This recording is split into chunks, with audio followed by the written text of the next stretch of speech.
cybersecurity? There's a ton of content out there, and if you don't know where to start, it can be overwhelming, even paralyzing.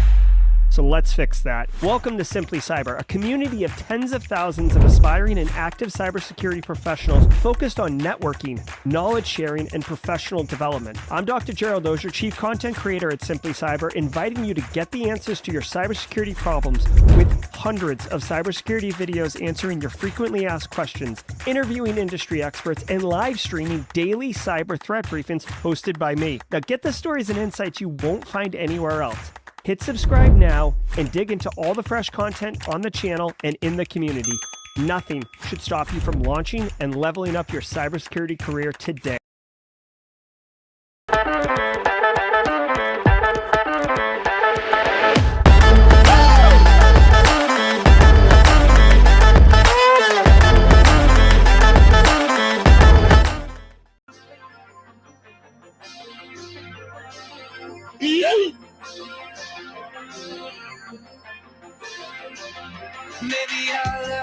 All right, everybody, what's cracking? What's going on? Welcome to the stream. Today is Wednesday.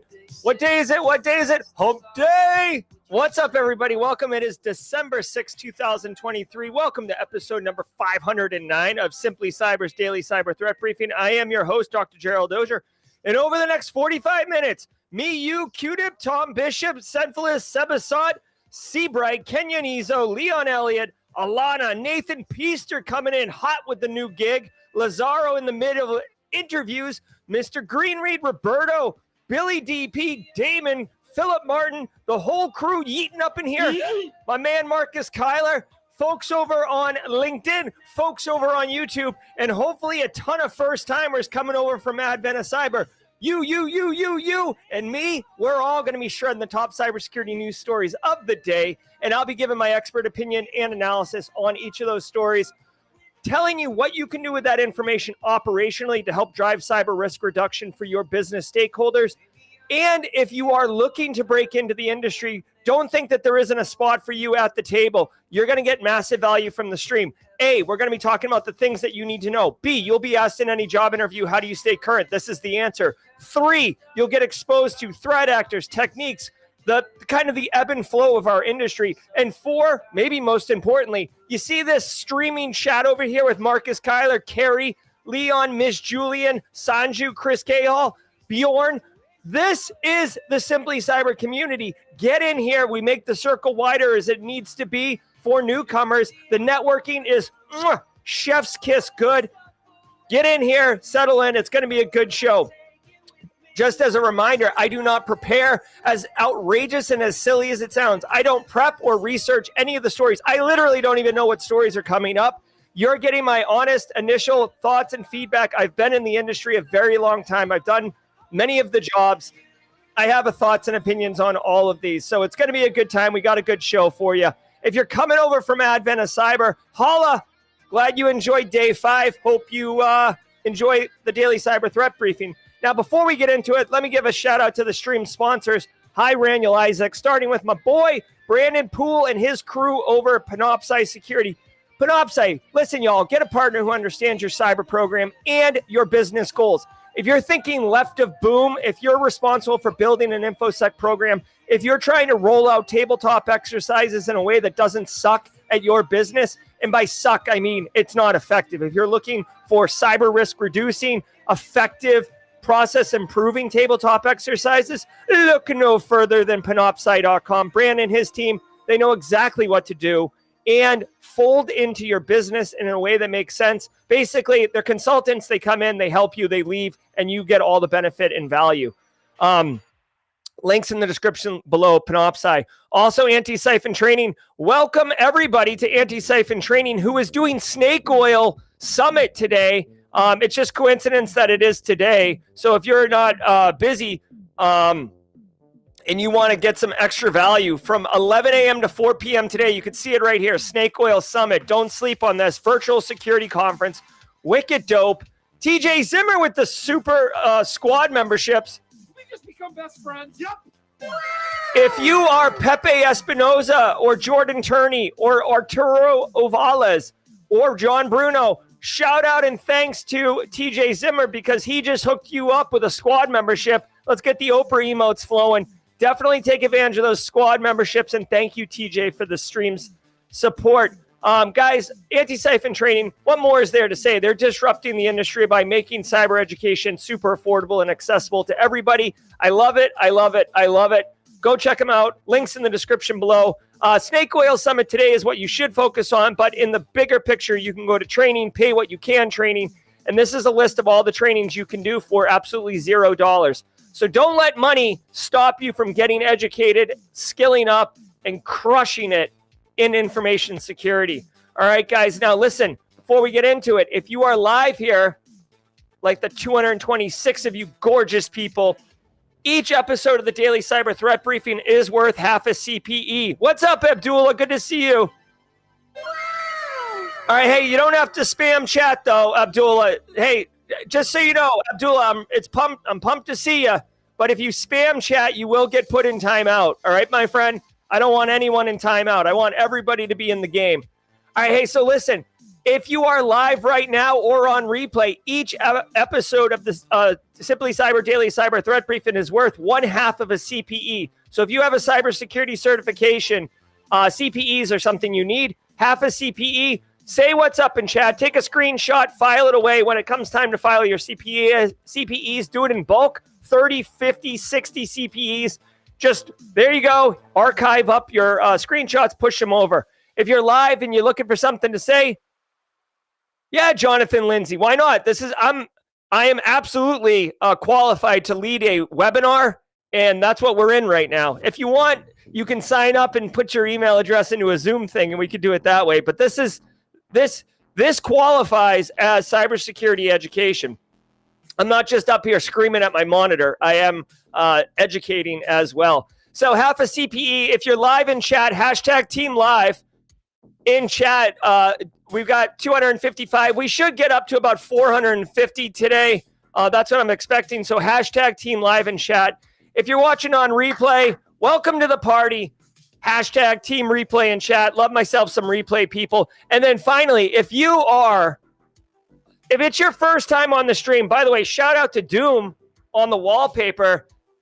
Like the Advent of Cyber's got me kicking it old school, so I wanted to do that. If this is your first episode of Simply Cyber's Daily Cyber Threat Briefing, either you're checking us out, somebody told you, you stumbled in here, you accidentally clicked on the wrong link, whatever your reason is for being here, first of all, thanks for being here. Second of all, I hope you get value and have a great time during the show. And 3, let us know that you're here by doing hashtag first timer in chat. We have a special emote and a special sound effect just for you, our first timers. So holler at us and let us know that it's your first time on the stream.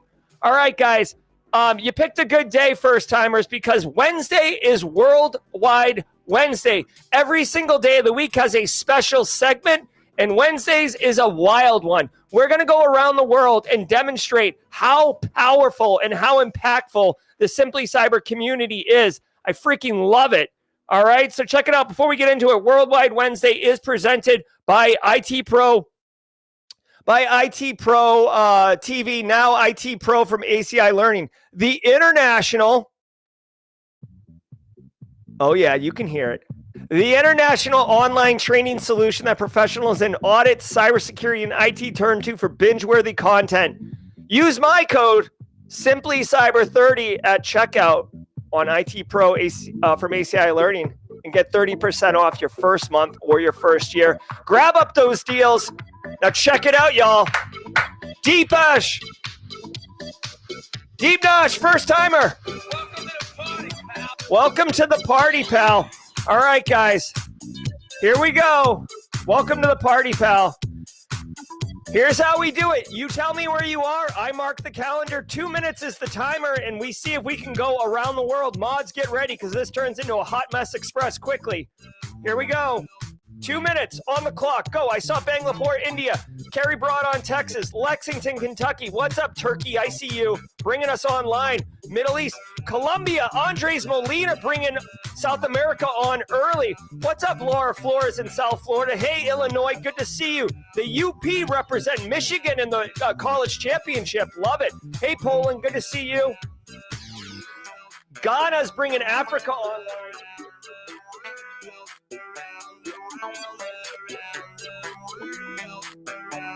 Damn it. You'll have to give me some insight into where Ghana is. I can't find it right now. Damn it. All right. Hello from Ghana. General Blankex. I need to know where Ghana is. Massachusetts. Good to see you. Ganya Meaty. That's a country I've never heard of. I see you, India. We got you on the screen. Tennessee's in the house. Iowa's up in here. Big time. Italy. I see you, Italy. Hey, Philippines. Thanks for bringing the Pacific Rim online. Good to see you. All right. Nigeria. Coming in hot. Nigeria, the official. All right, Ghana.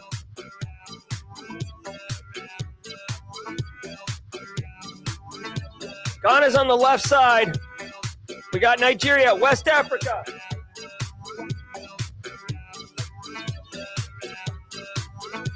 I'm sorry, I don't know. Oh, okay, thank you.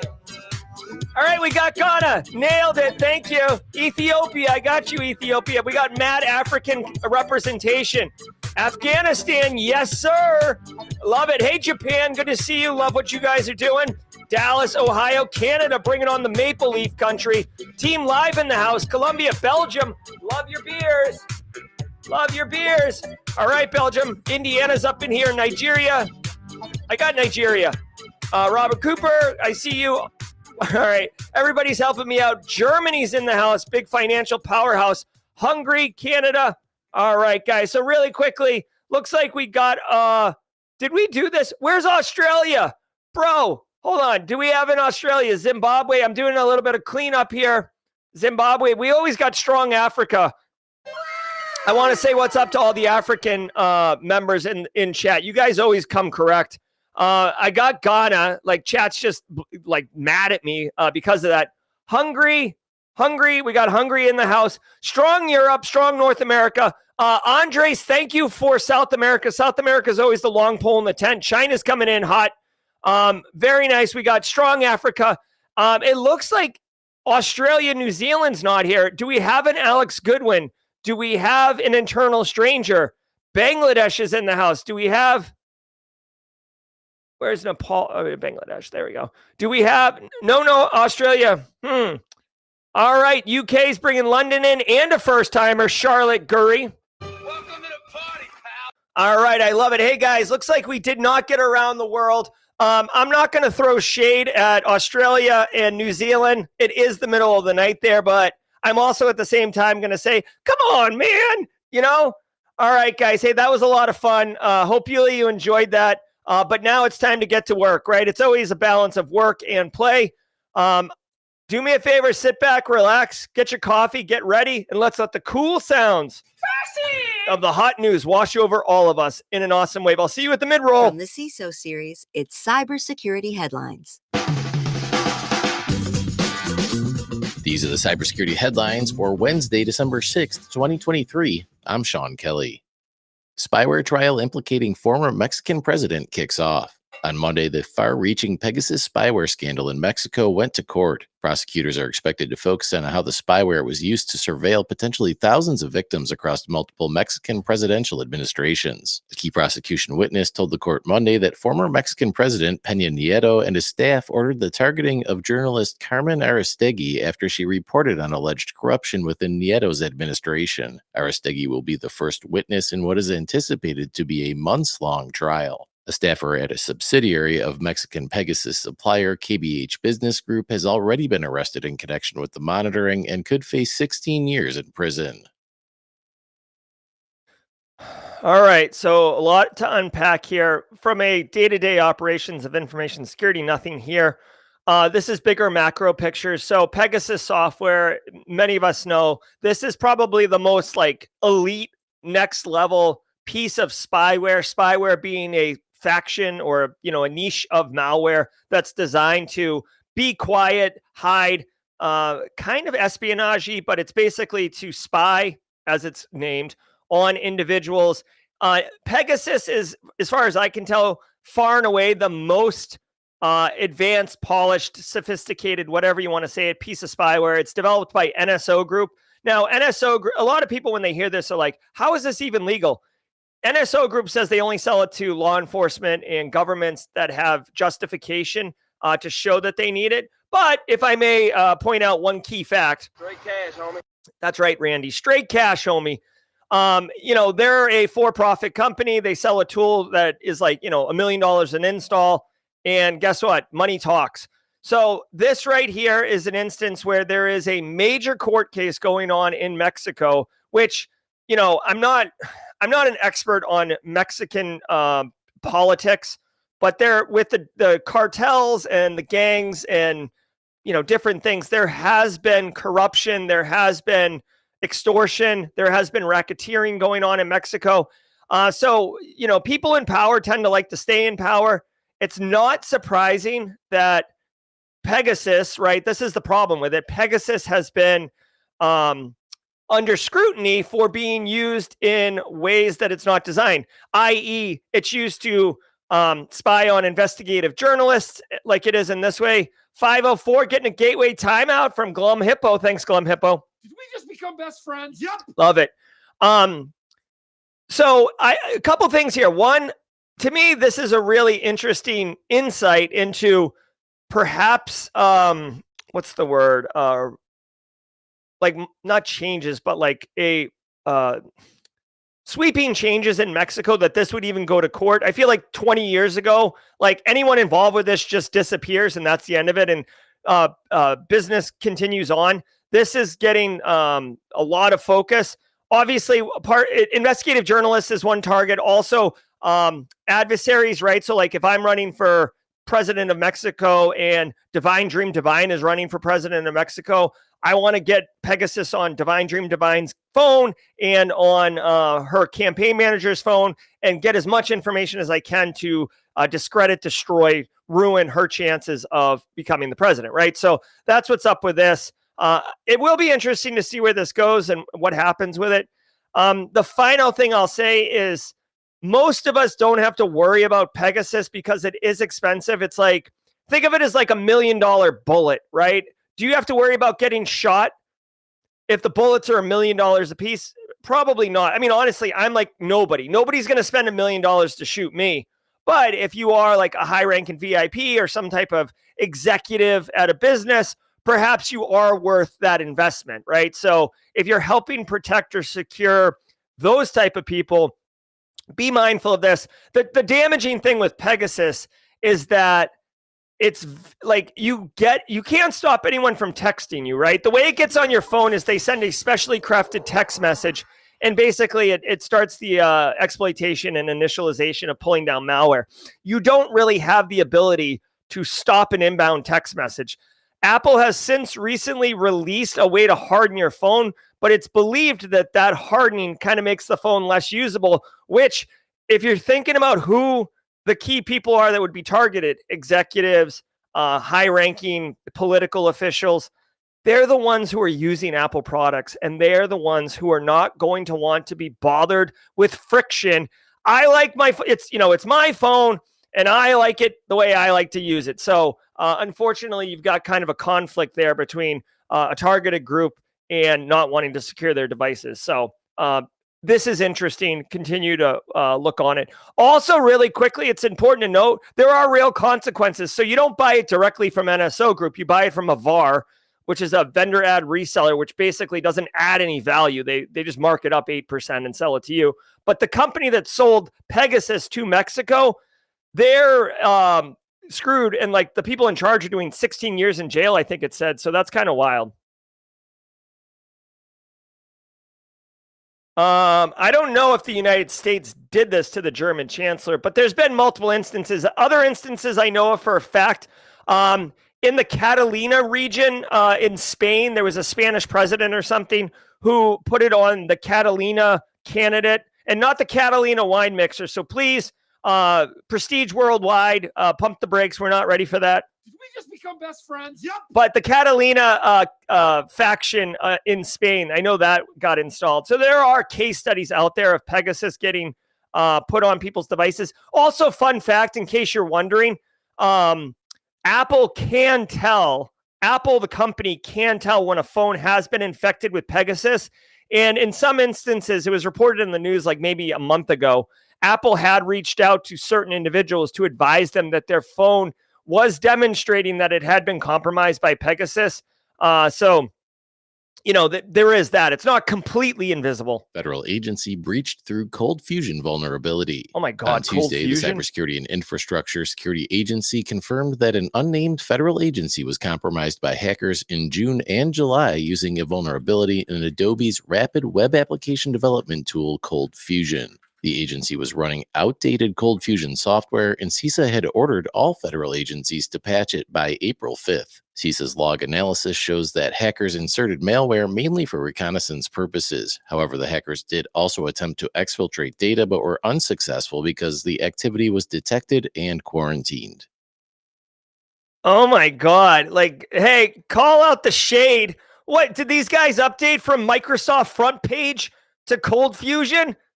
Jesus, as BSEC said, Dreamweaver. Did they, they got the memo from CISA to upgrade. So they're like, hey, we need to upgrade that Dreamweaver instance to ColdFusion. And if you don't have gray in your hair and you don't know what I'm talking about, I'm telling you, like, back in the day, like, so, okay. So again, just to take it back in the day, like everybody could stand up a website and it was basically like static HTML pages. And there was like some tools out there like Microsoft front page, ColdFusion, Dreamweaver, where you could like build your own web page. And it was like janky and web 1.0 and stuff like that. But it worked, and it is not the way that you build web pages or web applications in the modern times. So when I see this, I actually messaged the mods and asked them if ColdFusion was even supported anymore. Like, I haven't heard of ColdFusion since I did a janky internship in 1999. I'm serious. And even then it was like, you guys are using like, I remember walking in and being like, you guys are using ColdFusion? Like, so this is ridiculous. Now, it just goes to show you that even with all of the federal guidance of, hey, you need to update your technology and move to multi-factor, the executive order around zero trust, okay, you can say and do all that, but if your freaking web application is built on ColdFusion, there isn't a, you can't just do this. You gotta patch it. You don't just gotta patch it. That is a architecture overhaul.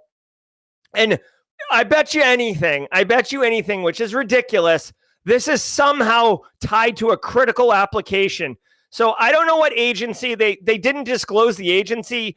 I would have to imagine it was to protect the agency from further being compromised, but in reality, they're doing them a solid favor not to like expose them for being just ridiculous. I got to tell you, I've been involved with multiple conversations in the past too, where it's like, oh, this legislation comes down and the engineers look at each other and they're like, what are we going to do about the ColdFusion application? And what they do is they put on a proverbial boot, they line up the can, and then they step back and then they kick it like Matt Prater or Adam Vinatieri, who are football kickers, all the way down the road. It's like, seriously, it's like, well, I got a job offer. I'm probably going to be leaving. Not my problem. I retire in 2 years. Not my problem. Right? Like, just kicking I've seen so many legacy, just ugly things like this. Not my problem, which is not the right way to do it. But unfortunately, this is, what you're going to get from this stream? Things you don't read in textbooks. That is so, so true. Oh, come on. It is a Patriots. There are other kickers, right? Give me another kicker and I'll Mason Crosby, right? There we go.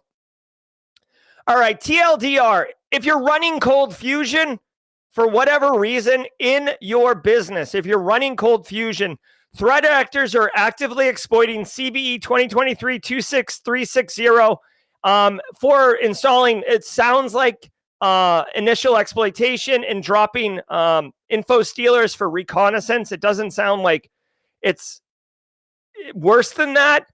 But if you're running ColdFusion, two things. One, you gotta patch it. Patch it. If they even release patches, I don't know if ColdFusion is currently supported, right?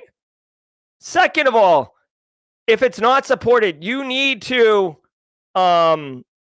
figure out a way to migrate off that. One of the hardest conversations you could, just so you guys know, this is for those looking to break in, listen up. This is a more you know moment. And for those of you who work in the industry, feel free to hashtag preach this one. Here's the deal. Projects that involve you migrating to new technology and retiring or sunsetting old technology are a massive pain in the, okay? That's a fact. And that's the reason why a lot of people stand up new tech and don't sunset the old tech, because there's a lot of politics. There's a lot of like non-technical BS that's going on. Oh, we need to be able to access it for our archives. Oh, that was Johnny's project and Johnny's a VP now and Johnny doesn't want it to go away. Like there's all sorts of bull crap that goes on with it. Or it's just a pain in the A to sunset it and the new one works fine, so you just leave it there. This introduces attack surface. And I'm sorry, but you need to work in sunsetting into your project plan. Your project of rolling out new technology should not be focused exclusively on new technology. It should be focused on the business and the technology footprint and the deprecation or sunsetting of old tech. All right. Malicious loan app downloaded 12 million times from Google Play.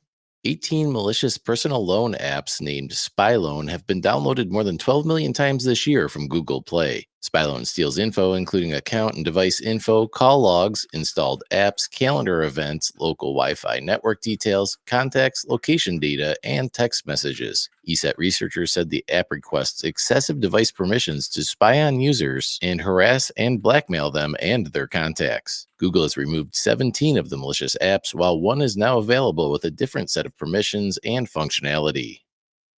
Sorry, guys. I was doing mod chat stuff. Forgot to change the story. All right. A dozen malicious apps. That's no good.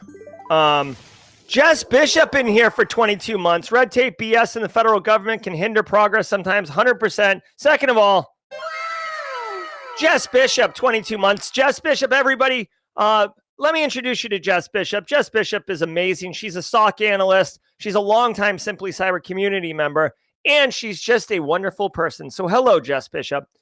All right, guys. So Google Play Store, malware can exist in the Google Play Store. All right. All right. So Android itself as a, operating system can be, have more likelihood of malware getting installed on it, because you can get the Android apps, the APK files from various places, not just from the Google Play Store. But don't think that because it's in the Google Play Store, it is safe. All right. Okay. As exampled here, there is a generic, so it's not called SpyLoan. It's just kind of like the bucket of malicious apps, but there's over a dozen malicious loan apps. I would have to imagine at this point, Google has played that, removed them from the store. You can see here, this is a loan app, has no ratings, ages 4 and up, which is kind of silly because basically why would a 4-year-old need a loan? It's very difficult to tell. I mean, it does look like a legitimate app. They do the little cool like graphic where it's split across two things. This seems like a growing threat. As a growing threat, you want to, dude, when you, here's like a thing. Like when I look at this story, here's what I think, okay? Okay, like we have a lot of things to worry about as practitioners, but you can't worry about all the things. So for me, I look at this chart right here and I'm like, okay, there's an uptick in activity. The likelihood, right? Because I'm a GRC guy. I'm always thinking likelihood and impact. The likelihood of this is increasing. So I have to be more mindful of it. My level of interest is increasing commensurate with the likelihood of that. Now, this SpyLoan threat is targeting Mexico, India, Thailand, Indonesia, Nigeria, Philippines, Egypt, Vietnam, Singapore, Kenya, Colombia, and Peru. Now, for me, this isn't really in my scope. I don't support clients or businesses that operate in these countries. But what I will say is, as demonstrated by Worldwide Wednesday, we do have India. We do have Nigeria. I see you, Nigeria. We do have the Philippines and Colombia. Andres Escobar down there in in Colombia. So for you, you should be mindful of this, and you should. This is a great opportunity to educate your end users on the risk of these type of apps and what they do. So they purport to be helping you get a loan, right? I don't know if the best way to get a loan is through an app on your mobile phone that doesn't go through a bank. But it seems like they're actually tricking users into accepting high interest payments and then getting blackmailed for the money. So this is basically loan sharking.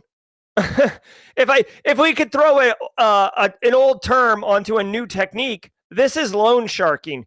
They give you money at ridiculously high rates, and then they come break your kneecap if you don't pay. Simple. It sounds like they also steal a bunch of information off your phone in order to kind of support the blackmailing piece of it.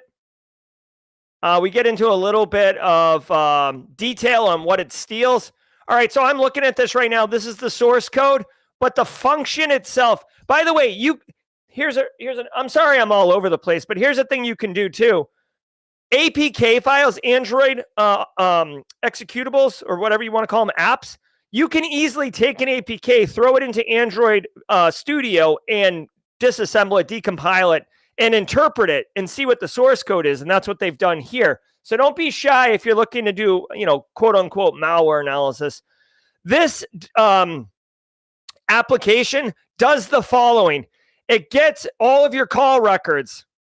It gets all of your contacts. It pulls your entire calendar. It pulls all your storage. It pulls all of your network data. It gets your cell phone number. It gets access to your microphone, and it gets access to your video camera. Yeah, that's what you need for a loan app. And I bet you anything, it wraps it around saying that, like, oh, if we're gonna loan you money, then we need to see your face so we could take a picture, since we need to do that. This guy, just one review, says, I was willing to go through the high interest rate because I needed cash for an emergency. It took him 2 business days to review the app, and I was expecting to receive it in minutes. The amount was $2,500. There's no option to deactivate your account. So they basically hook you in and then start basically screwing you over. So be careful, please be careful. I would just argue. So Jenny Housley is saying a lot of financial companies have apps now. I totally get that. But I guess if I don't know, it just seems sussy to, a couple clicks and get money through an app. I don't know. Be careful. Educate your end users. Let them know that, when you do the permissions, you're giving the permissions. Maybe go back and change the permissions and fix that. Yikes. Kimberly says she may have Pegasus on her phone. Kimberly, I would definitely Google what Apple says about looking at that. Also, there's a hardening of Pegasus. I mean, there's a hardening of your Apple phone, so you could do that. All right, we're way over time, so let me keep going. Apple lockdown mode bypassed by researchers. Researchers have discovered a way to subvert lockdown mode for Apple iOS. Lockdown mode was introduced last year and is designed to protect users by turning on just a small number of identifiable functions, protecting some of them within the device's kernel. On Tuesday, Jamf Threat Labs demonstrated how to subvert lockdown mode, delivering a like-for-like user experience while allowing cyber attacks to persist underneath the surface. Jamf said it is important to understand that lockdown mode does not detect malware, prevent data exfiltration, or stop command and control communications. The researchers say their exploit is more difficult to pull off in iOS 17 when Apple elevated lockdown mode to the kernel. All right, and they're not talking about Colonel Sanders. You're not getting 11 herbs and spices with the lockdown mode in Apple 17. All right, so we talked about Pegasus multiple times in today's show. And I mentioned the lockdown mode. This is literally lockdown mode. It's supposed to help protect Pegasus from hitting you. Guess what? Jamf, a Apple-focused security company, has had research that will allow you to bypass lockdown mode. Guys, every time a defender comes up with a solution to deal with an attacker's pain in the A, attackers come back over the top. This is a perfect example of the eternal cat and mouse struggle of attackers versus defenders, and why we have a full-time job that will go nowhere. This is not trivial to bypass. They also mention Apple 17 makes it harder because the lockdown mode is in the kernel. If you don't know, if you look at an operating system, there's kernel land and there's user land. Kernel interfaces with the hardware, which is what operating systems are doing. Users interface with applications, but applications need access to hardware resources like memory, processor, etc. So you go through APIs into the kernel and let the kernel execute things. You never let a user execute down into the kernel. And threat actors, that's what they want to do because the kernel can do everything. It's basically God mode. So if a threat actor can get down into the kernel and do stuff, then they're good to go. They said the lockdown is now, mode is down in the kernel, which basically means it's not an application that sits on top in user land, which is easier to circumvent. It's down into the kernel. Way to go, Apple. Love it, love it, love it. Not a silver bullet, but if you have somebody like Kimberly in chat, upgrade to 17 and put it in lockdown mode. I don't know if that stops an actively exploited device or not, but maybe you wipe your phone and set it in lockdown and giddy up on that. All right. It is really funny. Guys, I don't know the stories that are coming up, so it's hilarious that it's like, put your phone in lockdown mode, and then the next story is how to bypass it. Good call, BSEC. And now, a word from our sponsor, Barricade Cyber Solutions. Don't let ransomware ruin your holiday. Remember to visit recoverfromransomware.com. Barricade Cyber Solutions are the trusted digital forensic experts, and they've saved 3,000 businesses and counting from ransomware attacks, small and medium businesses just like yours. Barricade Cyber is your solution for rapid data and security systems recovery. Book a meeting directly with the CEO to discuss securing your future today. Visit recoverfromransomware.com. That's recoverfromransomware.com. All right, there's 451 of you today, which is pretty average, pretty standard. So, I don't know if we got any first-timers outside a couple, but if it is your first episode, hashtag first-timer in chat. We do like welcoming our newcomers. Also, what we do every mid-roll. All right, everybody, holla at your boy. Thank you so much all for being here. Thanks to the stream sponsors. Barricade Cyber, love it, Eric. Panoptcy, love it, Brandon. Antisyphon Triton, love it, John Strand. Let's give John Strand emote. If you don't know, this is John Strand walking through fire like a boss. Oh, all right. Very cool. So, hey, if you're getting value from the stream, do me a solid. Hit the like button if you're on YouTube. It basically goes a long way to triggering the YouTube algorithm to letting other people find the stream. If we have first-timers in chat, they may have found it because you hit the like button yesterday, so appreciate it. Online Menace, welcome. Online Menace, welcome to the party, pal. Great to have you. All right, guys. Hey, newcomers and long-timers, let me tell you about the Simply Cyber Community Challenge. This is an app. Terrence Santos, welcome to the party, pal. It's hard to hear the sound effect with the music going, but it's, Breakfast Club's the Breakfast Club. What are we going to do? Michael Thomas, what's up, first-timer? Narad T, what's up, first-timer? Welcome. Hey, guys, make the circle wider. We got first-timers coming in hot. Hey, QDEP, I'll talk about attack surface later on if you want. If you guys want, I'll talk about attack surface during jaw jacking. Okay, guys, first-timers, listen up.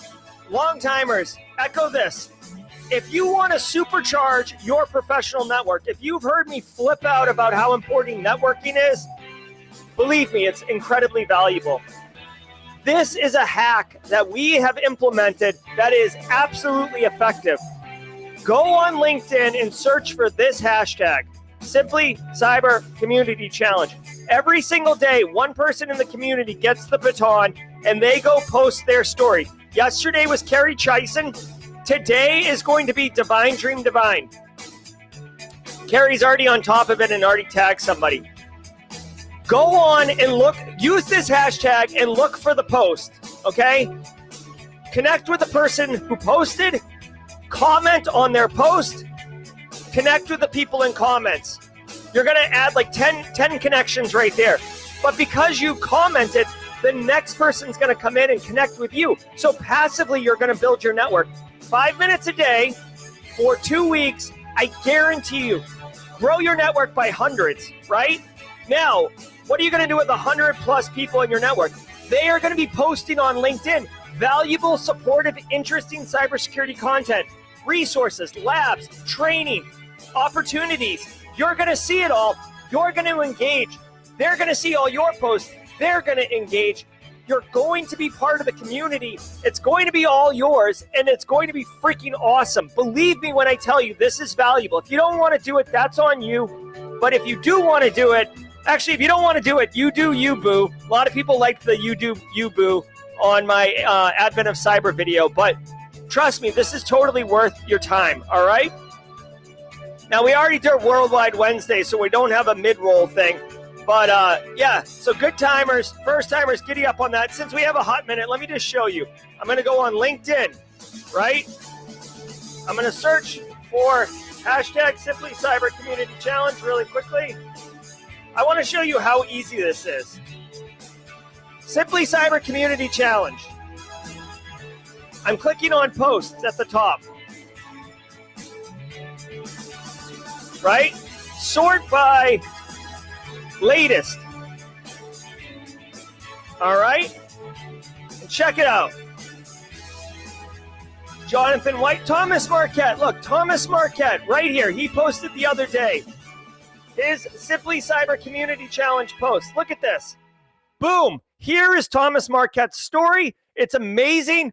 And then look, Jenny commented. You could connect with Jenny. Sean Gilfian. I'm not connected with Sean. So the first thing I'm going to do right here, boom, boom, boom, and then say Jerry from Simply Cyber. And boom, just like that, I've grown my network. It's easy as that. You just have to take the time and energy. If you want it, go get it. That's all we're doing here. Let's keep going. NFT collections at risk from open source library flaw. On Tuesday, Third Web warned of a vulnerability in an open source library that is common across its Web3 development platform. The flaw impacts the security of pre-built smart contracts used across multiple NFT collections, including Coinbase. Third Web became aware of the flaw on November 20th and pushed remediation 2 days later without revealing the name of the library or vulnerability details to prevent tipping off attackers. Third Web say they notified maintainers of the vulnerable library and other affected protocols and organizations. Third Web advised users to lock vulnerable contracts, take a snapshot, and migrate them to new contracts created with a non-vulnerable version of the library. Third Web has not detected the vulnerability being leveraged in attacks, and Coinbase also confirmed its platform and funds have not been affected by this issue. All right. So a couple things here. I see a couple of things to celebrate really quickly. Oh, with the cyber already. Welcome to the party, pal. Welcome to. Oh, did I miss a super chat? Hold on one second. Mia W with the super chat. I appreciate being around such intelligent and welcoming group of cyber specialists. Thank you, Jerry and crew. Did we just become best friends? Yep.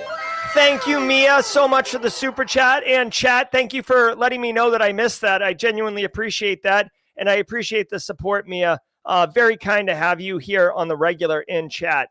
I also want to say really quickly, Stephen Mount started a new cyber job. Can we just for a minute? Yes, Stephen Mount. Congratulations, my friend. Super pumped for you. Just remember, there's a video on the channel on how to destroy your first 90 days. Congratulations. Straight crushing it, homie. All right, guys, really quickly. I don't know if anyone cares. Do you remember when NFTs were a thing for a minute? Apparently, NFTs are based on software.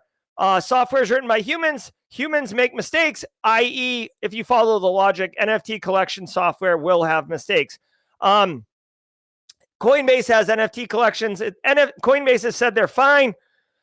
It'll be interesting to see if there's any type of impact from this. Honestly, most NFTs are worth dirt now. If I may share, and if you join my my Cyber 101 class, I go into deeper story about this, but just is this it? Yeah, here we go. Hey, Faraz Azari with the super chat. Did we just become best friends? Yep. Love how the channel is growing. Just a few months, we were around 200 to 300. Now we're at 440. Heck yeah, congratulations. Guys, really quickly, you might see this right here, owned by Gerald Auger, right here. I own this NFT, bought it for like $200. I think it's worth 99 cents right now. I only share that basically to point out that, like, is it even worth my time to steal NFTs if I'm a threat actor, since they're worth, like, basically you buy them by the bundle at this point. Dude, it's like, you know this show Storage Wars where they open up the storage container and people are bidding on like abandoned storage containers?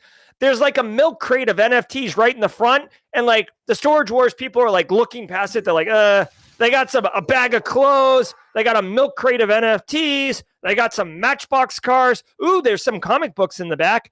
That's where NFTs have fallen to at this point. F NFTs. That's what the F stands for. Okay. Sorry, Kennedy. Tried to make that an adult joke. Anyways, if you are involved, if you're a big tech company, if you are working in fintech, if you are in crypto, you absolutely should take note of this and make sure that your software solutions and the ones that your developers are using are not vulnerable. You gotta patch it. At the end of the day, this is one that you basically gotta patch. That's the deal with this one. That's it. Windows 10 gets 3 more years of security updates. The Windows 10 end of product support date is set for October 14th, 2025, and by then most people will need to upgrade their PCs to Windows 11 or transition to a Windows 365 cloud-based PC to stay secure. Microsoft announced it will offer 3 additional years of paid extended support updates, or ESU, for those who want or need to stay on Windows 10. Microsoft said the ESU program for Win 10 is broadly similar to the program Microsoft offered for Windows 7 a few years ago. For Windows 7, the cost of extended support increased each year to entice users to migrate off of it. The Windows 10 extended support costs have not yet been revealed by Microsoft. All right, so couple things here. Yeah, Valentine, I feel like everybody, nobody wants to admit it, right? It's like, I don't have a good metaphor that's like socially acceptable for 8 a.m. in the morning, but like, I feel like everybody's kind of dabbled in crypto or NFTs and then is just like shamed by it, like just like, oh, I can't believe I did that last night. Like, bruh. So, hey, it's all right. For me, I like to think of it as I paid a couple $100 to learn a really interesting lesson about the NFT crypto market. Here's the deal with this. The cool thing is Windows 10 is an end user operating system. So in my mind, upgrading from Windows 10 to Windows 11 is a little bit easier than upgrading from like Server 2008 R2 to Server 2016, which has like schema changes and all this other crap. Somebody in chat, if you work in IT, all right, and if you've been a long-time member of the community, you know that I kind of like, I came up through IT, but like I do throw shade at IT. Is migrating from Windows 10 to 11 not that big a deal, or is it a big deal? Now, what I do want to say is Windows 10, they're telling you that you have till October 14th, 2025 to get off of it. I would recommend, okay, BSEC, sorry, 2020. I would recommend that you get on Windows 11 sooner than later. I just checked my own operating system. I'm on Windows 11. Now, let me tell you 2 things that I have seen in the past, okay? So the news story here, just so we're all clear, the news story is Windows 10 will reach end of life on October 2025. You need to upgrade to Windows 11 or whatever Windows OS that they got. It sounds like from BSEC's experience, it's really just a click of the button. In my opinion, I would start working on this now. I would ask IT, bro, when are you upgrading to Windows 11? If you are InfoSec/IT, because it's a small mid-sized business, just update it and see if people complain. I would also point out the time between Christmas and New Year's, that week or 2 weeks, it's actually a really slow time of year. In general, I know threat actors tend to attack them, but like from an IT perspective, it's a slower time of year. So it's a good opportunity to get caught up on some stuff. Maybe do this. That way, if there is a problem, the impact is lower and your ability to recover is better. Take a backup or a snapshot so you can recover if you need to. Don't worry about your executives because they're on freaking Apple computers anyways. So there's that. Now, let me peel back the curtain and give you some more the more you know on this one. What I'm about to tell you is based on reality from watching Windows 7 go end of life. Okay? Here is the reality.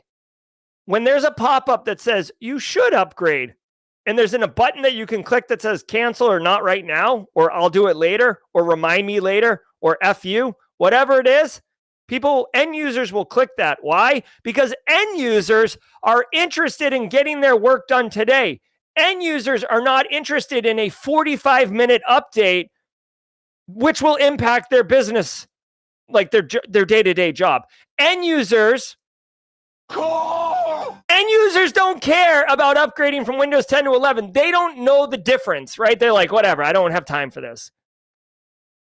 So what ends up happening is they keep kicking it down the road, and then it becomes October 2025, and you're like, you've got to update, and they're like, oh, we're in the middle of a project, or, oh, we've got some ridiculous app that we built in 2024, long before this became an issue. I mean, long after this was an issue, and it requires Windows 10. It's going to break, right? So what I'm telling you is you either need to force their hand, push an update. You will deal with a little bit of kerfuffle. Using the Pareto principle, which means 80-20, 20% of your end users are going to have heartburn, but 80% of them will not. That 80% of them will upgrade, which will significantly reduce your attack surface. And I'll tell you about attack surface later on in the show, during jaw jacking if you want. But my point is, sometimes, hey, and I'm not calling end user children, but I will be in the next second. So please just take this with a grain of salt. When your kids, if you have kids, need medicine, and you're like, oh, hey, you got to take some medicine. And they're like, no, I don't want medicine. It tastes gross. You don't say, all right, you're right. Let's just give you medicine later. You say, no, you're going to take the medicine or else, or whatever, or just take the medicine. If they're young enough, you can pretend to stick a Cheerio in their mouth and in reality give them like a vegetable or medicine or whatever. So sometimes you've got to do what's right for the end user, even if the end user doesn't want to do it. And by the way, once you upgrade them from Windows 10 to 11 and they're sitting in Windows 11, they're not going to be like, you need to roll back my operating system to Windows 10. This is ridiculous. Instead, they're going to boot up their computer. They're going to be able to use Outlook. They're going to be able to use a web browser. And they're like, fine, I'll use it. And in reality, you're like, no kidding, you'll use it, Carl. Like, you can use the web browser, bro. Like, you can log into your email. But I don't have to deal with your unbelievable risk that you're introducing to the organization. Rex with the super chat. Did we just become best friends? Yep. My new printer says Windows requires Windows 8 or better, so I installed Kali. LOL. Very funny. All right, so that's another one of those things that you're not going to hear in a textbook. Sometimes you got to give your end users the medicine that they need, even if they don't want it. Okay. Whoops.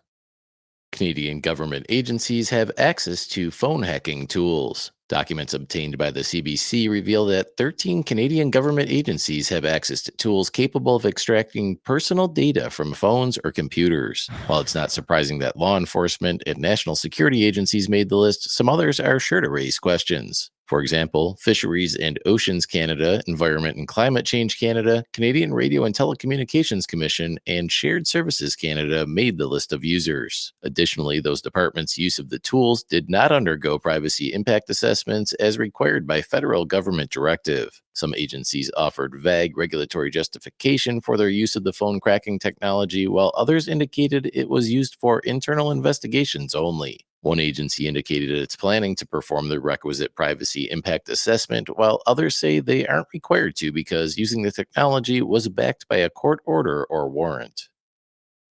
Okay. So this is interesting. as much as, at least in America, we like to think of Canada as like not risky, moose and bears and mounties and hiking and just chilling. But they are a first world power, and they like to stay in power. And despite their maple syrup affinity, they have, IRSs and transportation safety boards and national defense security and stuff like that, and federal law enforcement.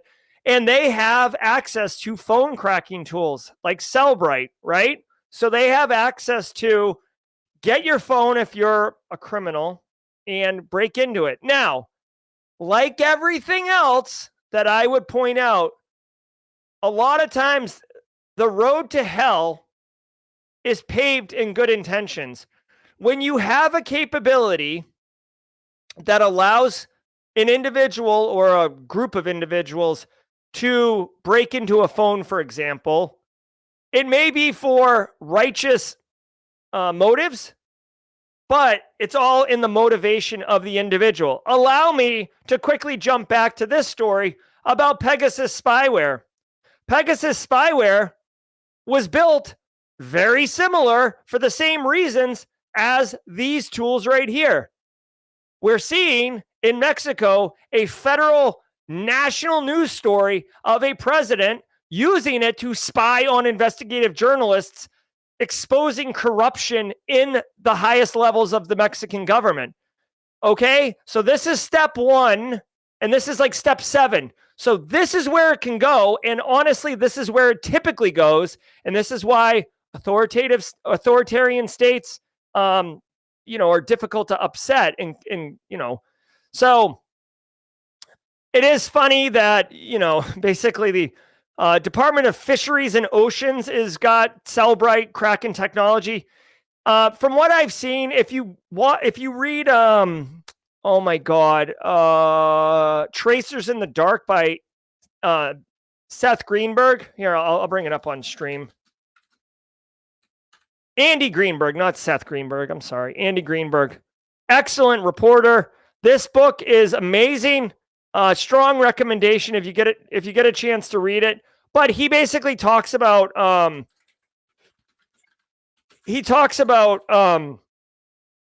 federal law enforcement agencies work, how they argue and bicker with each other, how they don't share anything. So I'm sure what happened in this instant is one of these agencies, maybe like the Mountie Police as the federal law enforcement, got access to this. And then they were at a bar, police hang out with each other, law enforcement hangs out with each other, and they're like, oh, we got this great thing.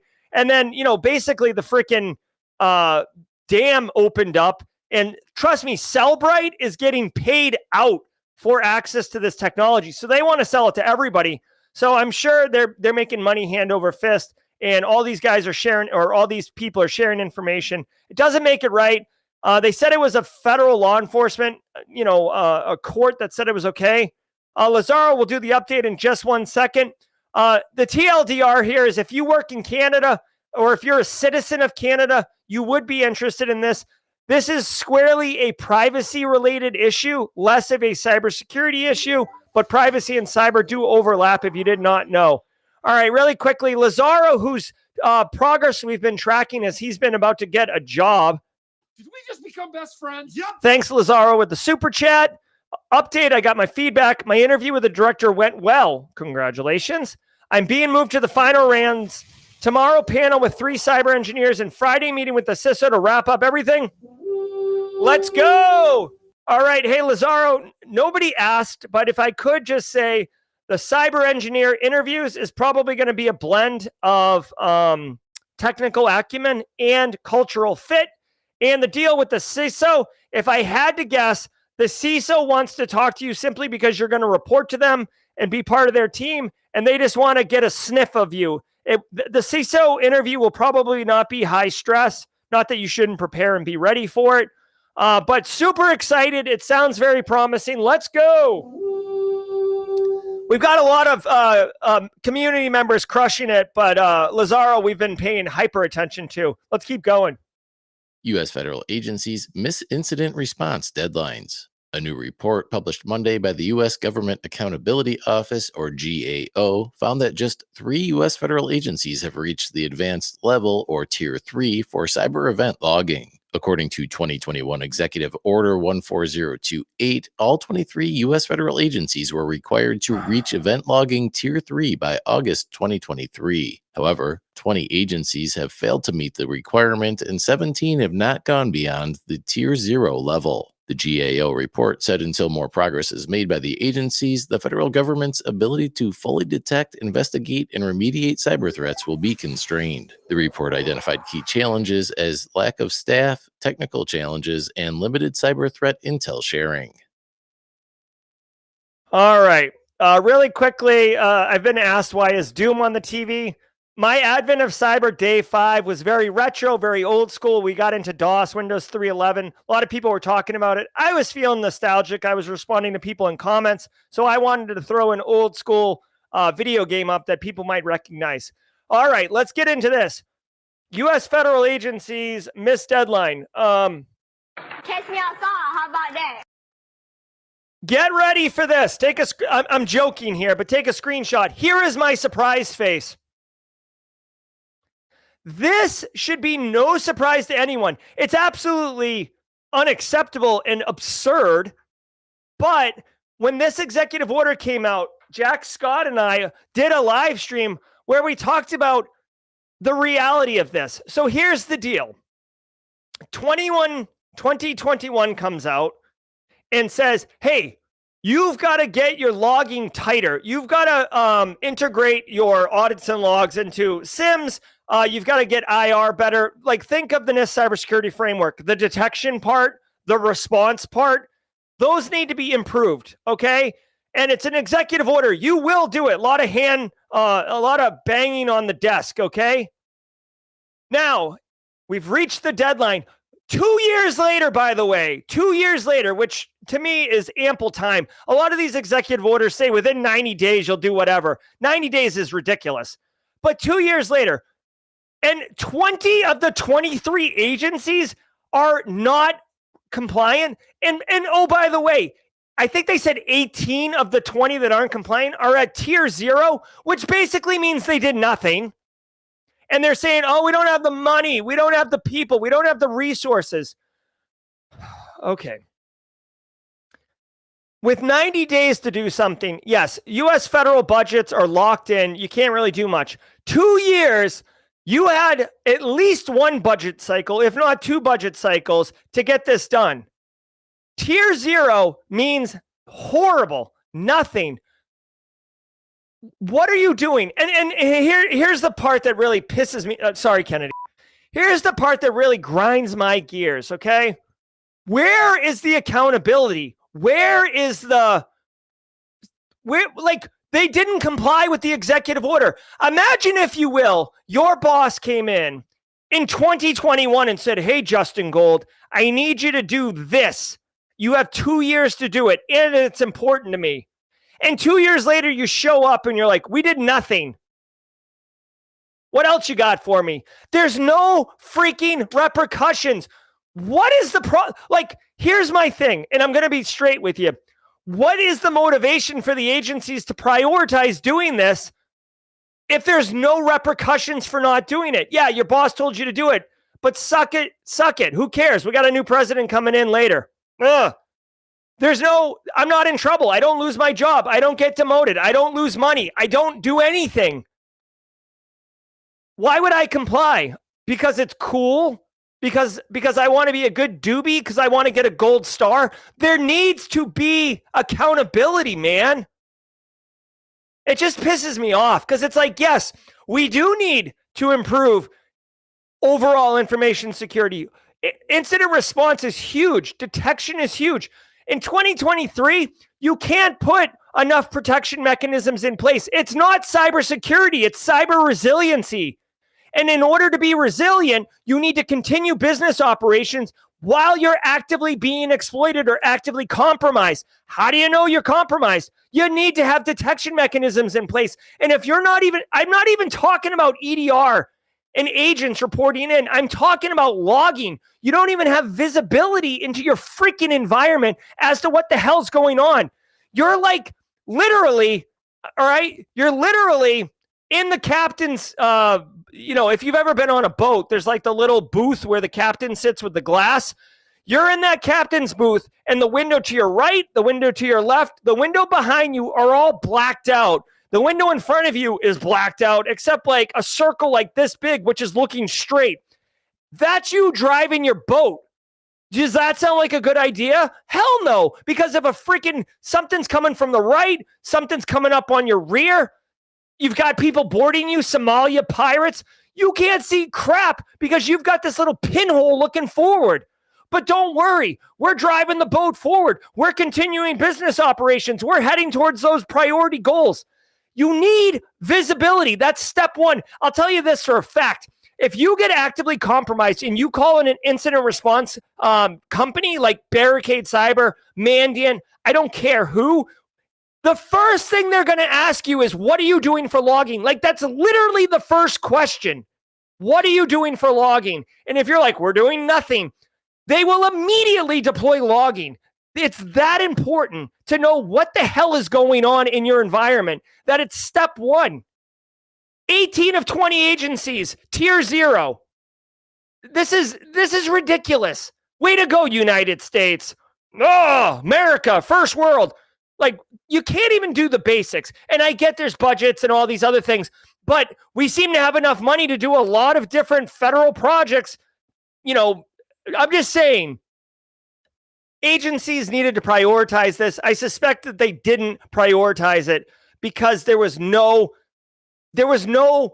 motivation to the people in charge to want to do this. And if you work at one of these agencies and you feel like I'm misrepresenting you, please chime in chat and let us know about why, 2 years later, nothing was done. I would love it. I would love to know. Okay. And I'm not throwing shade. I know the security architect, the engineer, the person who's like sitting there playing the two keyboards, like the keyboardist from 6's, who's working their ass off 80 hours a week, trying to just keep the tent up, keep the dam by sticking fingers in the hole and constantly moving. I know you're working your butt off. This is a failure at the leadership level to prioritize this as a priority. 2 years? God, man. We'll see what happens. I would love to see what the federal government's response is to this. Is it just like, oh, business as usual? Just annoying. Fascinating. All right. And that does it for today's cyber. All right. I'm all hot and frothy. Guys, really quick, if you were here just for the news, looks like some of you pieced out because you had a 9 a.m. meeting. I got it. Really quick, tomorrow at 4:30 p.m., I get to introduce you guys to Mike Prevet. This guy's in London right now. He's an awesome practitioner. I've had wonderful conversations with him. He's a CISO.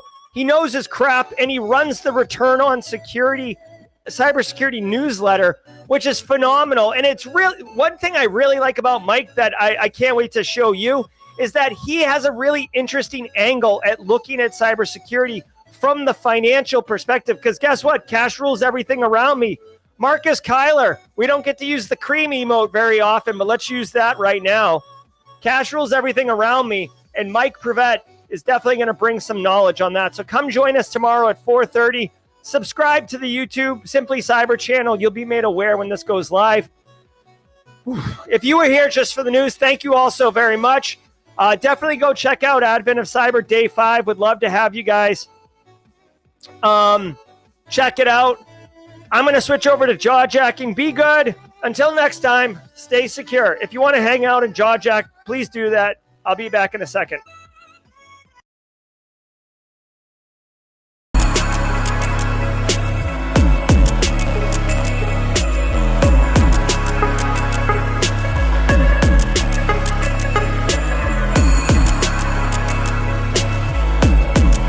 All right, what's up, everybody? Welcome to Jaw Jack, and I am your host, Jerry Guy. You may recognize me from such shows as the Daily Cyber Threat Briefing and Simply Cyber Live on Thursdays. It's Jaw Jacking period, which basically means we just kick it and help each other hang out and do fun stuff. Hopefully you guys enjoyed the daily cyber threat briefing. I certainly did. Kind of lost my mind on that last story, but it just pisses me off. Executive orders have no teeth. That's the deal, y'all. All right, what's everybody doing? Hey, if you played Advent of Cyber Day 5 and you watched my video, thank you for the support. It has been going gangbusters.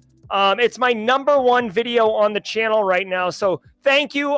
Really, really genuinely appreciate the support y'all throw at me. And if you shared the video with others, also thank you very much. All right. Take care, Senfilus. Good to see you.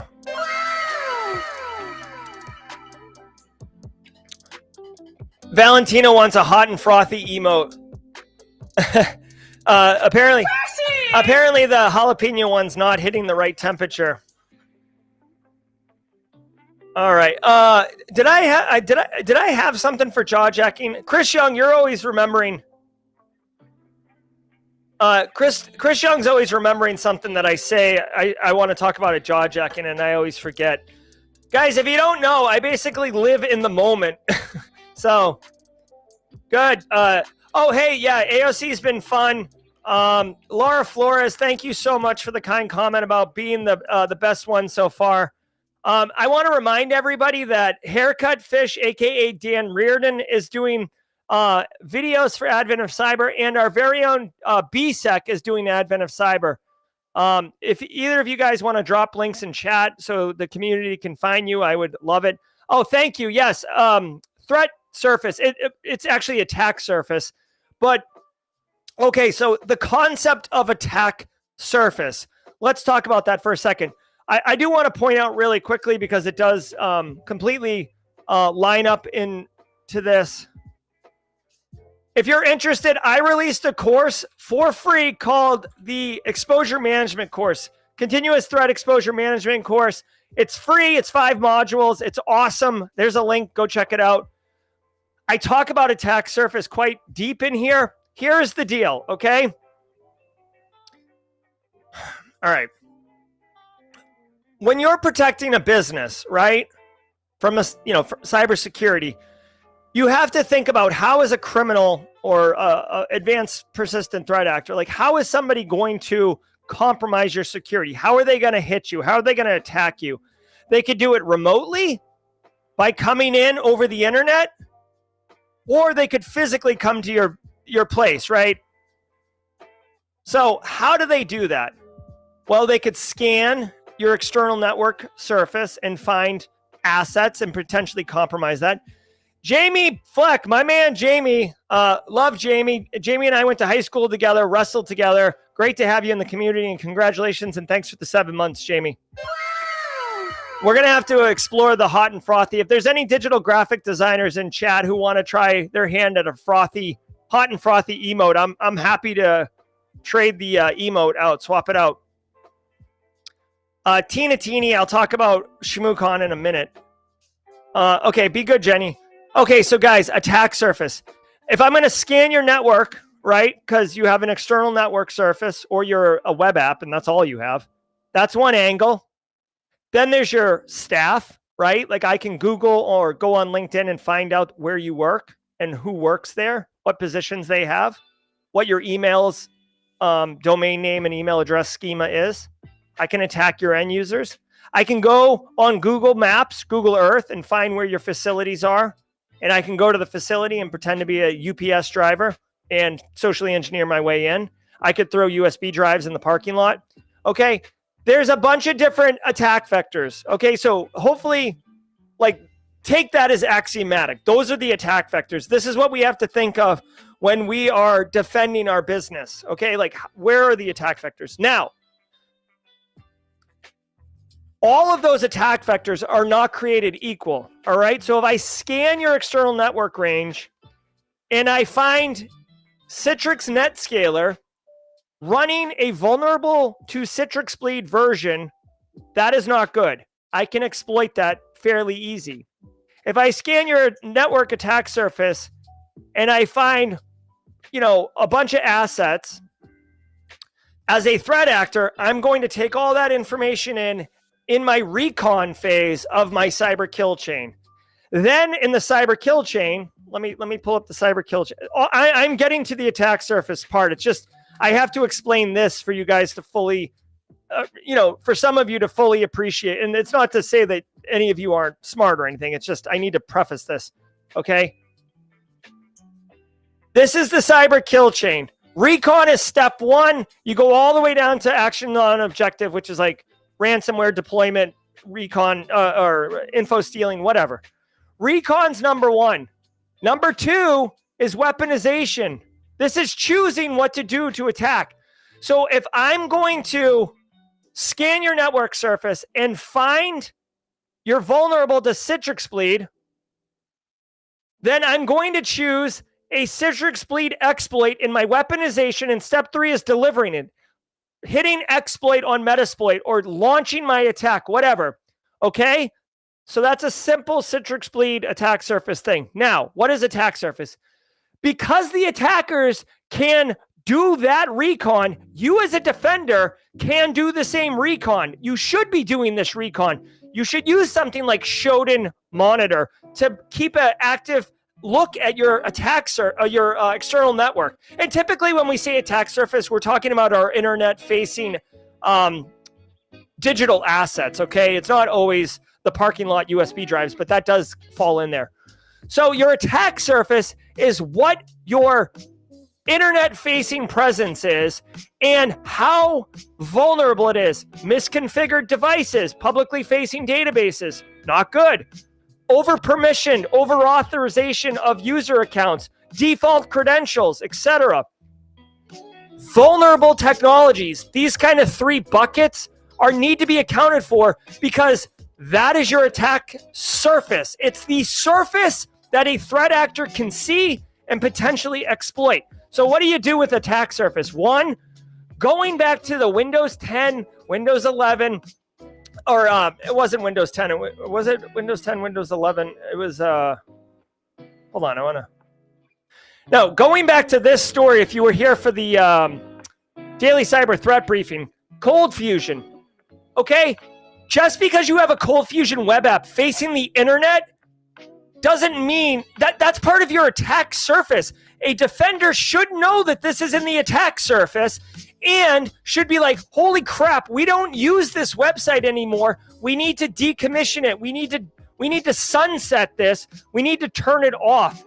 And that is the job of managing the attack surface. So hopefully this all makes sense for everybody. Attack surface is what your potentially exploitable internet-facing surface is right now, this very second, and managing your attack surface, doing your threat exposure management. Your exposure is your attack surface.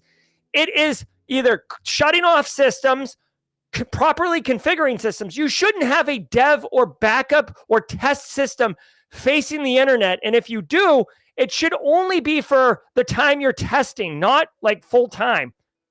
All right, my stomach hurts from flipping out about that one. But please let me know in chat if that answers the attack surface question, okay? Please let me know if that answers the attack surface question. I want to answer more questions, okay? I'm like winded. All right.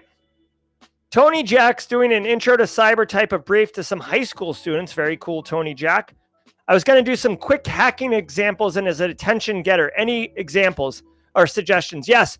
Tony Jack, if I may suggest, use the social engineering toolkit and do do password credential harvesting. That always gets people excited. That's a good one. If you want to set up a honeypot and show active attacks, that's a good one too. But stealing credentials is very popular, or in my experience, students love it. Teeny says, do you recommend ShmooCon? Okay. All right. So I have a real hot take on ShmooCon. Okay.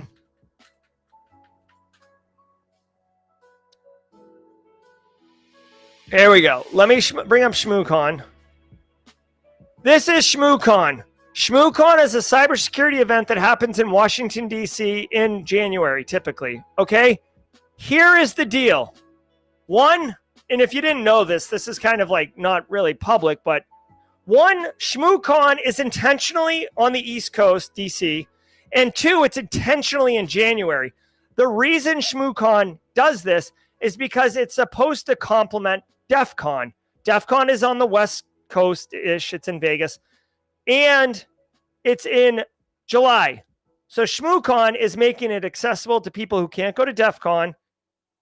And it's on the 6 months later, so it complements if you want to go to both. Now, ShmooCon kind of has DEF CON vibes to it.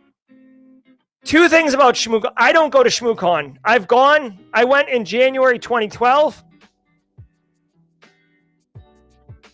I went in January of 2012. I did not have a good experience. One, the way that you get tickets to ShmooCon is incredibly frustrating. They release the tickets all at the same time, and there's a limited number of tickets. And if you get it, you get in, and if you don't, you don't. Take it easy, Tom Bishop. So getting tickets to ShmooCon is incredibly painful. Two, the vibes at ShmooCon, at least in 2012, was not my vibes, okay? To put a fine point on it, I'll give you two stories. One, it was at a really nice hotel, like a really nice hotel in DC.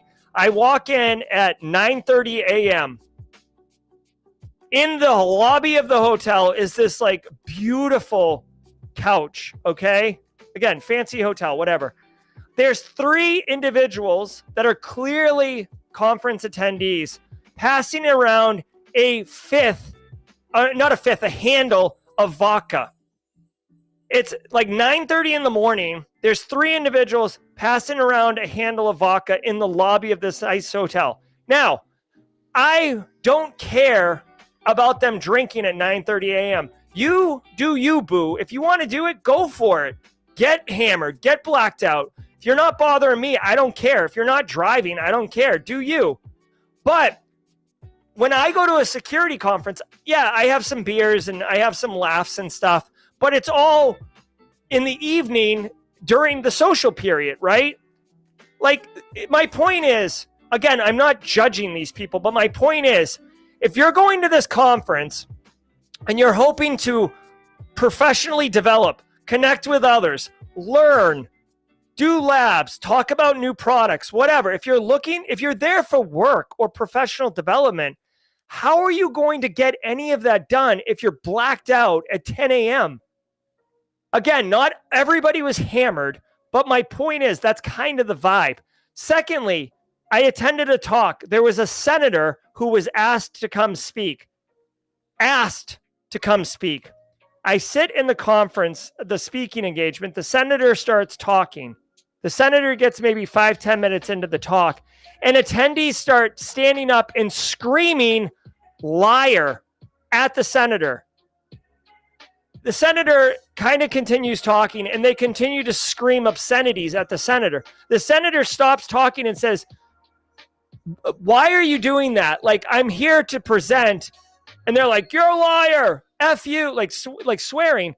And the senator's like, the conference asked me to come speak. I'm not here because I wanted to push my agenda. I'm here because you asked me to come speak on this topic.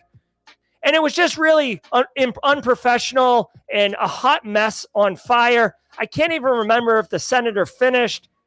So for those reasons, I didn't enjoy ShmooCon, and I had no interest in going back. I will say one shining bright star of ShmooCon was that I happened to see Colby Moore and Patrick Wardle's talk on, I think it's called like Where's Waldo or something like that. Phenomenal talk. It showed how dating apps leak your geolocation to like within inches and how it can be exploited. Patrick Wardle is hands down my favorite presenter, top three of all time, and that was the first time I happened to randomly see him. So that was a shining light. But for me, those are the reasons I'm not into ShmooCon. Again, I'm not saying ShmooCon's a bad time. You like if choose your own adventure, do your own research. But for me, it was tough. I also want to say really quickly, I do appreciate ShmooCon because I did not get a ticket the normal way. I did reach out to the conference organizers and ask them if I could get a ticket a separate way. And they said if there were tickets that people did not pick up or whatever, they would let me know. I was single at the time, or I wasn't married with children, at least. I was with my wife. But I got contacted like a week before the event, and they said they had an extra ticket. Did I want it? I took it, I bought it, and I went. So that was cool too. Again, please do your own research. I don't want to throw shade at ShmooCon. I'm simply disclosing my own experiences. Okay. All right. Where are we at on time? 9:25. I'll give 5 more minutes and then we'll be done here.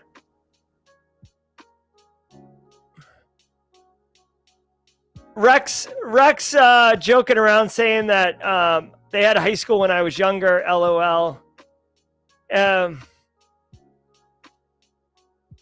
Yeah, so speaking of attack surface again, if I find port 3389, which is Microsoft Remote Desktop, open on your network, you're screwed immediately. Carrie says, I found out the Adobe ColdFusion as a 2023 edition. Thank you, Carrie. So ColdFusion continuing to be supportive. Also, Divine Dream Divine, I think she left. Did she leave? Divine Dream Divine still here. Go check out Divine Dream Divine, Simply Cyber Community Challenge post later on. Thank you, Divine Dream Divine, for accepting the baton.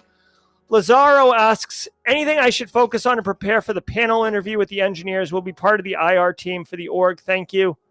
I guess, Lazaro, you may want to, you're here every day, so just be mindful of current threats, current threat actors. They'll be dealing with regular stuff. You might want to look in, like, kind of based on whatever you're thinking. Depending on what level you're looking at, again, I have a video for this. This is like a really not popular video on my channel, which I think is funny because I made it and I was super excited on how to do it. But Lazaro, you may already know this. Hold on one second. Let me look on my channel. Ready?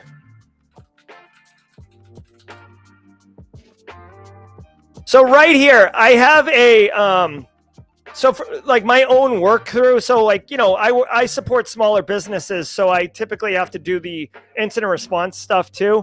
I made a video on, end user calls in and says that they fell for a fish. What do you do? Like, and I gave you my entire triage workflow. This is a video on the channel. You may already know all this, but I could see them asking you this question, potentially. It's kind of a basic question. Daily cyber threat briefing, you might get asked, how do you stay current? You might want to be familiar with SIM, like SIM technologies, obviously, because they're going to ask you about that. If I had to guess, Lazaro, I suspect they might ask you some scenario-based questions. Like, oh, end user calls in and reports this. Oh, you see something in the logs that says this. What do you do? Just kind of think through, take your time, and be comprehensive in your response. Be good, Joseph Dayhair. Good to see you. Have a good one, Pursuit of Bliss. Good to see you. All right. All right. I don't know. All right. All right, guys. So we're right at time. I'm kind of like fading a little bit. My stomach's empty. I'm kind of like winded for no reason, which is kind of weird. Mr. Greenreed says SIM. Yeah. So if you don't know what a SIM is, this is a huge opportunity. We should absolutely talk about this for a minute. A SIM or SIM is a security incident and event management tool. And basically it's the nerve center of any security operations. Okay. So let me just show you a quick link. If you don't know what a SIM is and you're in chat right now, definitely listen up. So on the left, you can see these are endpoints, right? You got your end users, Windows logs, IoT devices, your firewall logs, applications, people logging into apps, performance, et cetera. And it sends their log files into a SIM. Now, ignore that this says log point. This goes into a SIM, and the SIM does Correlation, meaning it takes all the logs and puts them so they're in the same chronological order, right? Which is why it's important to have a single time server on your network so all your logs are can correlate correctly. But if oh my God. So this isn't going to help anybody.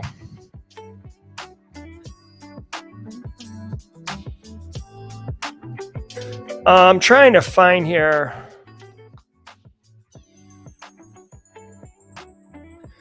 I can't really find a good graphic, but basically the TLDR here is all the logs come in, which gives you a visibility into your environment. And then SOC analysts and incident responders can type in, like, let's say that you get, somebody says they fell for a fish, right?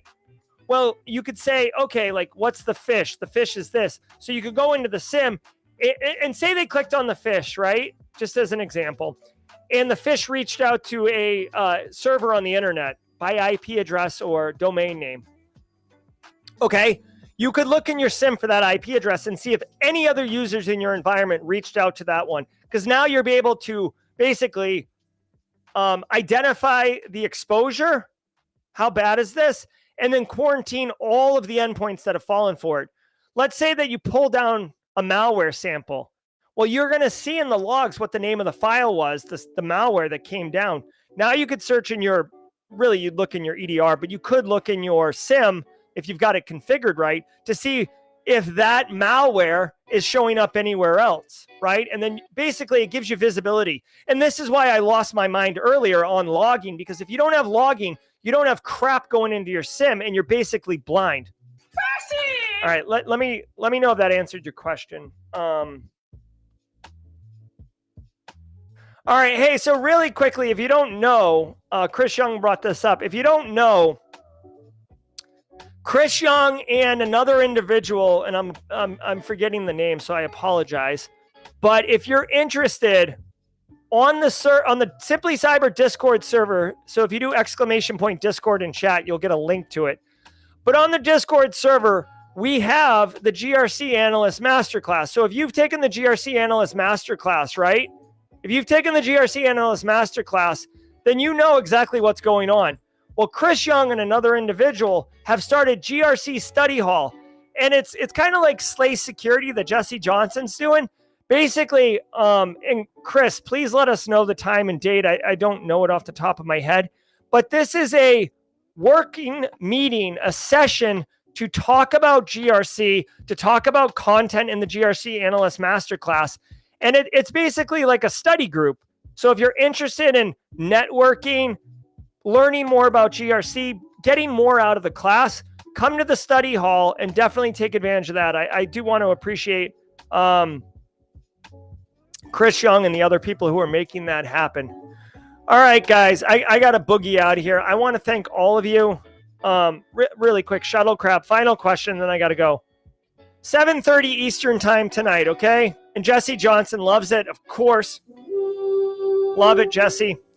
Shuttle Crab says, any guidance on gaining buy-in from system owners on end of life? I'm a newbie and running my first end of life meeting, some legacy Windows Server systems. Yeah, so Shuttle Crab, in my experience, this is what works. They know it's end of life, okay? So instead of, for my style, instead of coming in and kicking their ass and saying, this is the date, what I like to do is say, okay, this thing's been end of life since this date. I know that you are still using it. What is it about the system that you still need? And what is your plan to get off of it? And what is the date you will get off of it so we can track that? And if they won't give you a date, or if they will tell you that they're not going to get off of it, then you need to escalate. But for me personally, getting them to understand what is it that they're keeping it on for, because if it's laziness, if it's kicking the can down the road, if it's just, then that's not acceptable. But if you have the conversation, thanks, Chris Young, for the super chat. We just become best friends. Yep. Shuttle Crab, if you try to do it as you're helping them, like, think about it as this. You're not trying to sunset their legacy tech. You're trying to make sure that they're able to achieve their business needs in a secure way. So what is it about this legacy system? Why is it still on? Like, what is it doing for you that you need it on? Oh, it does this and this. Okay, great. Right now we have this whatever in our environment that does that. Is that meet your needs? Yes or no? Does it meet your needs? Well, sure it does. Okay, then like, how long will it take you to migrate over to it, right? Like, you almost have to act like a project manager instead of a cybersecurity. It's not about shutting off the tech. It's about getting them onto a secure technology that continues to support their business needs, okay? Now, sometimes you'll get into a problem with, like, they don't have a solution, and they're like, well, who's going to fund it? That's another question, right? They're like, we'd love to get off of Windows 7, Jerry, but who's going to pay for all the Windows 11 licenses? Okay, well, if that's okay, so fine, that's cool. If that's your hang up is money, I can solve money. Money is easy. Let's go to the CIO. Hey, we need budget for licenses for software upgrades. Can you do that? Yes or no? Yes. Okay. Hey, go back to the project. We got the money. Let's do it, right? So that's the deal. That's how you would do it, okay? Yeah, Justin Gold, that is the job. All right, I got to go fuel my body up. Guys, thanks so much for all you do. I hope you enjoyed jaw-jacking. I hope you enjoyed the daily cyber threat briefing. I have a good time. Go do Advent of Cyber. I don't ask often, but if you could, tell a friend about Simply Cyber. I feel like we're doing great work here that matters. And come check out tomorrow at 4:30 p.m. Eastern Time. Mike Prevet. It's going to be a good time. I'm Jerry, your chat. Thanks for all you do, everybody. I love being part of this community, and I appreciate all of you and the contributions you made. Until next time, stay secure. I hope you enjoyed that content. Keep the cybersecurity train going by connecting with the other Simply Cyber community resources. We have the Discord server that's lively and always keeps the conversation going. You can connect with me directly on LinkedIn. And also every single weekday morning on the Simply Cyber channel, we're doing live daily cyber threat briefings, 8 a.m. Eastern Time, as well as Thursday at 4:30 p.m. We're doing live stream interviews with industry experts, and we produce videos that we push out every Wednesday morning. I'm Jerry from Simply Cyber. I hope you enjoyed the content, and we'll see you in the next one.